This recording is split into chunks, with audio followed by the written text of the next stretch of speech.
On behalf of the General Assembly, I have the honor to welcome to the United Nations His Excellency Andrzej Duda, President of the Republic of Poland, and invite him to address the Assembly.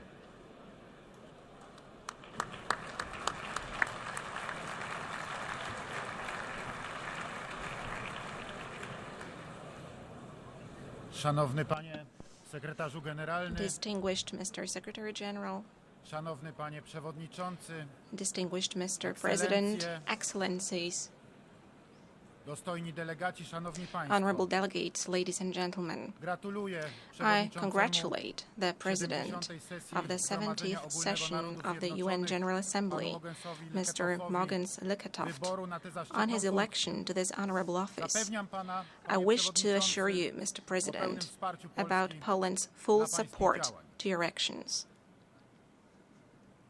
Panie Przewodniczący, Mr. President, Szanowni Państwo, ladies and gentlemen, pokój i prawo. peace and law. Dwa słowa klucze, These are the two dzięki key którym jesteśmy w words stanie which zrozumieć allow us to i realize docenić and appreciate Please listen to the President in silence.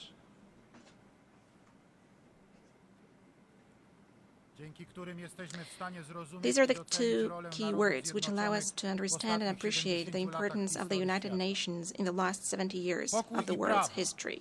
Dwa Peace słowa, and law, bez których nie two sposób words, wyobrazić sobie without which współistnienia it is narodów, impossible to imagine coexistence of grup nations, etnicznych, ethnic groups, wyznawców różnych religii. followers of different religions. Pokój i prawo, Peace and law, pojęcia piękne, they are beautiful notions, ważne, important, aczkolwiek nader kruche, but extremely o które fragile, musimy dbać, the ones which we need które to musimy take care of, bez ustanku pielęgnować. which need to be cultivated My unceasingly. Polacy We, the wiemy Poles, doskonale, że know pokój fully well nie jest that dany raz na peace zawsze. is not to be taken for granted. Niespełna miesiąc temu Less than 1 month przypadł mi ago, honor jako it was prezydentowi incumbent on me, Rzeczypospolitej as President of the Polskiej Republic of Poland, wygłoszenia przemowy to podczas deliver a speech uroczystości at the commemoration of the 76. 76th anniversary wybuchu II of the wojny outbreak of światowej. World War II. 1 września At the dawn of September the 1st, 1939, o świcie rozpoczęła się the inwazja invasion nazistowskich of Nazi Niemiec Germany na moją against ojczyznę. my home country was unleashed. 17 dni później, 17 days later, 17 września on the 17th of September 1939, we received a blow from the other side. The USSR attacked Poland, and Poland vanished from the map. Ale Polacy są dumnym However, narodem the Poles are a proud i nie nation, poddali się, and they bo did not ponad give wszystko up, cenią sobie wolność. because what they love I above dlatego all do is końca freedom, walczyli and that is why they po fought stronie till the wolnego end świata. on the side of the free world. Ta wojna, The Druga war, wojna światowa, the Second World największa, War, najbardziej was krwawa w greatest dziejach and the most ludzkości, bloody in mankind's history. pogrążyła w mroku zbrodni, It made barbarzyństwa the i cierpień całą whole Europę, Europe, wschodnią i East and Southeast południowo-wschodnią Asia, Azję, North północną Africa, Afrykę, Bliski the Middle Wschód East, i all wszystkie the oceany. oceans plunge in the dark rain of Jedną z crime, pierwszych barbarity, ofiar and tamtej wojny suffering. było prawo It was międzynarodowe. international law which fell one of the Kolejną first zaś victims of the prawa war back człowieka. then. The next one was human rights, Począwszy od fundamentalnego starting prawa from do the życia, fundamental right to aż po live prawa żołnierzy and ending uczestniczących with the w rights of starciach soldiers zbrojnych, in prawa combat, cywili rights of ginących pod civilians bombami, crushed under prawa bomb raids, uchodźców. rights of refugees. Skala terroru, The scale of terror, zniszczeń oraz destruction, bezprawia and owych lat lawlessness postawiły committed those społeczność days międzynarodową put przed international ważną próbą. community to a serious test. Należało podjąć wzmożone A need wysiłki appeared to step up efforts to protect i zagwarantowania pokoju w peace przyszłości. and safeguard it for the future. Rok The year 1945 is more than the end of World War II. It is also the origin of the United Nations, the most fundamental mechanism for cooperation in international community for the sake of global peace and security. In 1945, also international criminal courts were set up. The criminal courts, the Nuremberg and the Tokyo ones. Finally, the 1940s also marked the adoption of two particularly crucial documents, the Universal Declaration of Human Rights and the Convention on the Prevention and Punishment of the Crime of Genocide, whose concept was largely laid down by Rafał Lemkin, a great Pole of Jewish descent, an eminent lawyer and university lecturer nominated to the Nobel Peace Prize. Lemkin was fluent in 9 languages, but he was most fluent in the language of law. He noted an absence of one important word. It was Lemkin who invented and applied in professional literature the term genocide for the first time. Ludobójstwo in Polish. The Polish lawyer had a direct experience of it. Almost all of his family perished, murdered in German annihilation camps. The emphasis on respect of international law, as well as unconditional penalization of those responsible for war crimes, was meant to be one of ways and means to prevent bloody conflict in the future. As Pope John Paul II observed, peace and international law are closely linked to each other. Law favors peace. Unfortunately, international treaties are still violated, solemn pledges are neglected, and human rights are commonly trampled. We should constantly recall this fact. There is never too much of reminding that international law is a fundamental value and a fundamental tool to build peace in the world.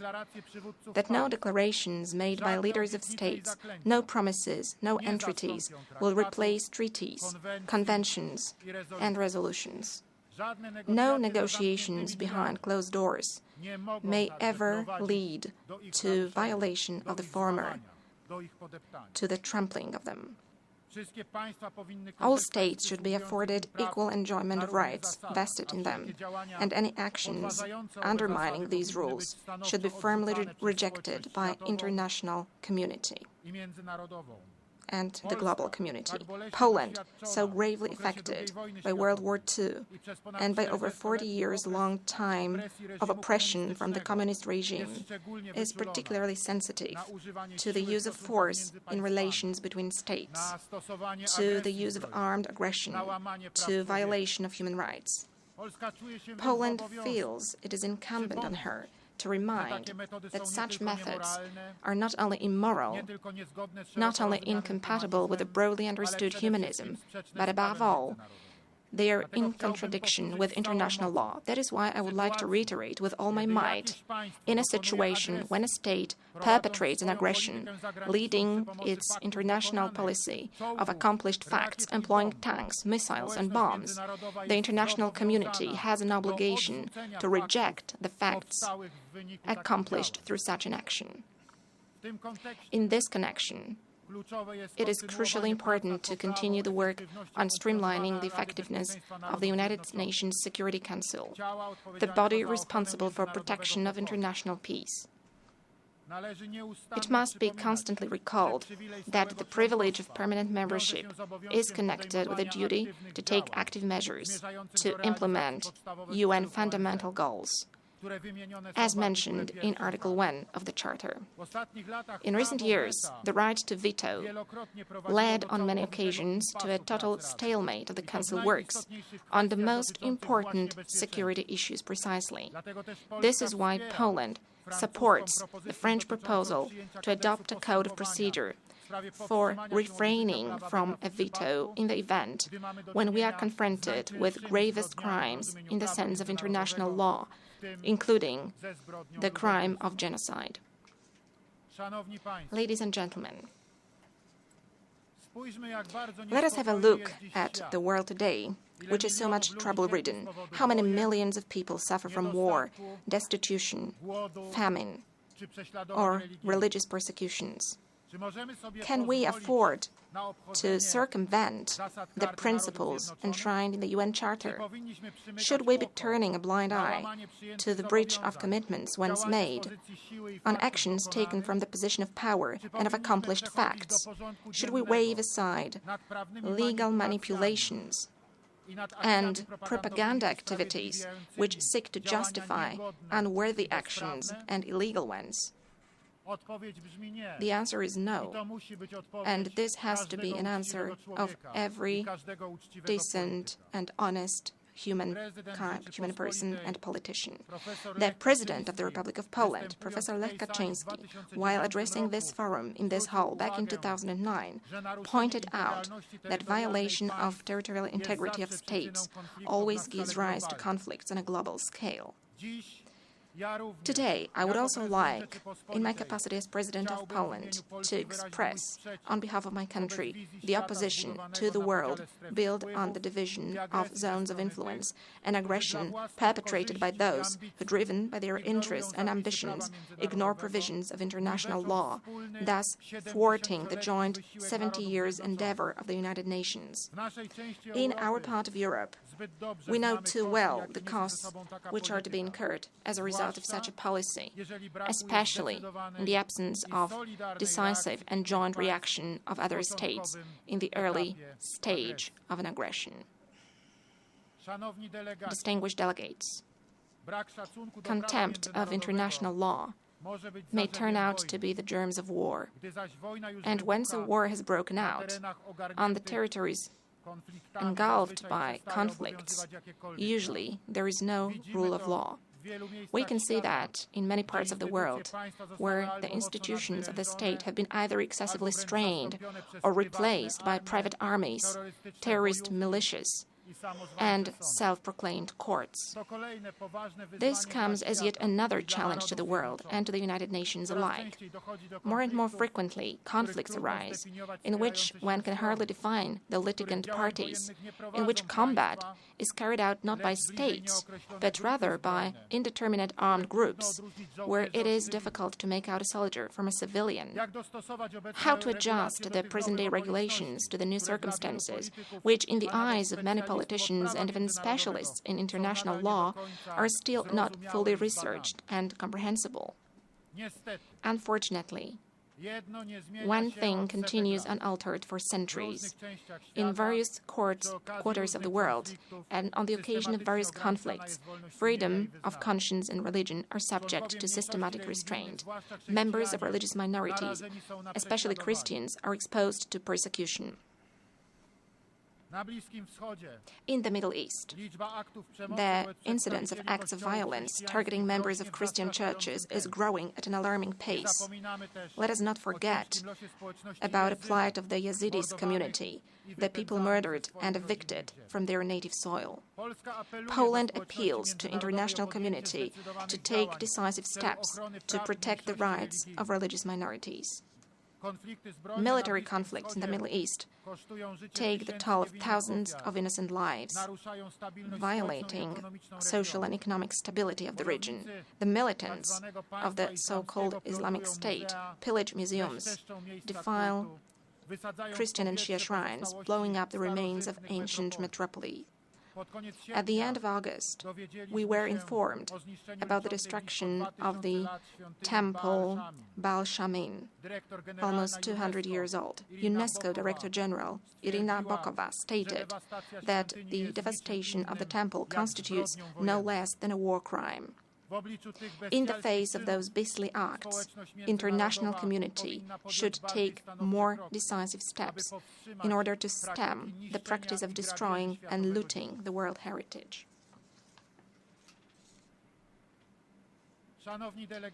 Distinguished delegates, from the very outset of the UN existence, international community has never had to struggle with a humanitarian crisis of such a scale as in the present day. Poland works to reinforce the global system of humanitarian aid through fostering cooperation among international institutions, governments, and non-governmental organizations.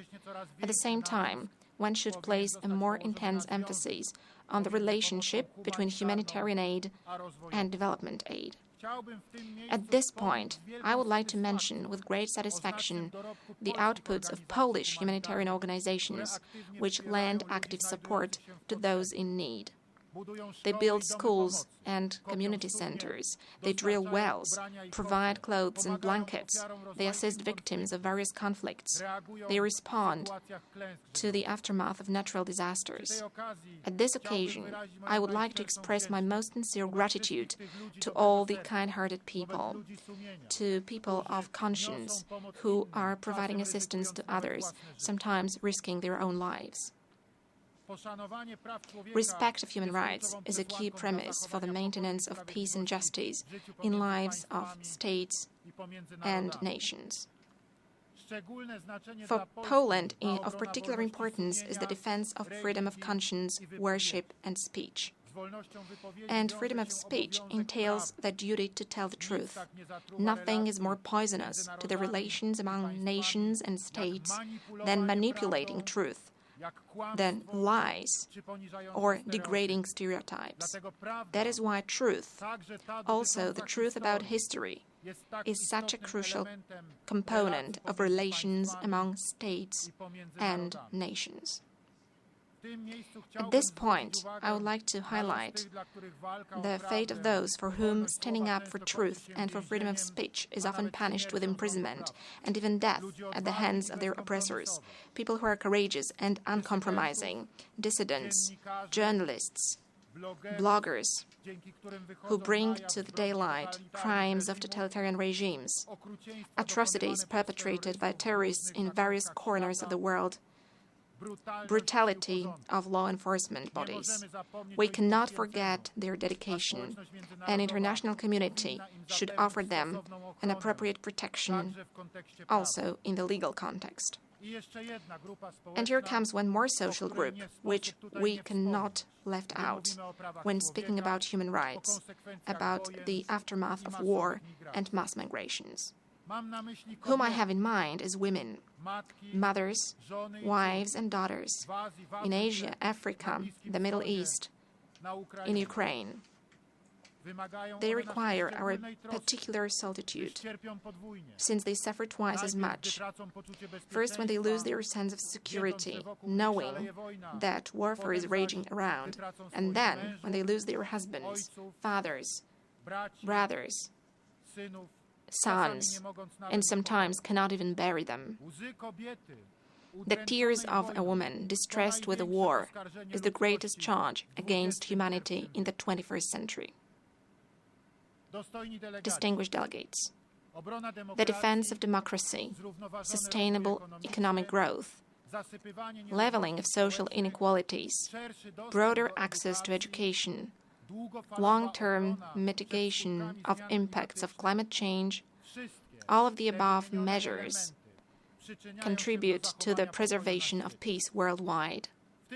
In this context, I wish to assure you about my country's readiness to participate in the attainment of Sustainable Development Goals. Poland actively participates, among others, in the international effort to arrive at a new climate agreement. We see the need for the permanent understanding to be reached in this field, one which will be joined by all states and that will engage efforts of all in proportion to their actual capabilities. Poland has, otherwise, an impressive track record in climate protection. Suffice it to say that our economic transformation contributed to the lowering of CO2 emissions in Poland by 30% in relation to 1990. We also stand ready to increase our direct contribution to peacekeeping and preservation of security. This is also the motive behind the submission of our candidacy for the Security Council non-permanent membership. Honorable delegates, Poland, still mindful of the tragedy of the World War II and of communist times, pledges to actively cooperate in building international order founded on law. Law contributes to effective functioning of societies, of which states are made, but also to effective and peaceful arrangements among states themselves. Let us therefore create the world founded on the force of law and not on the law of force. Thank you very much.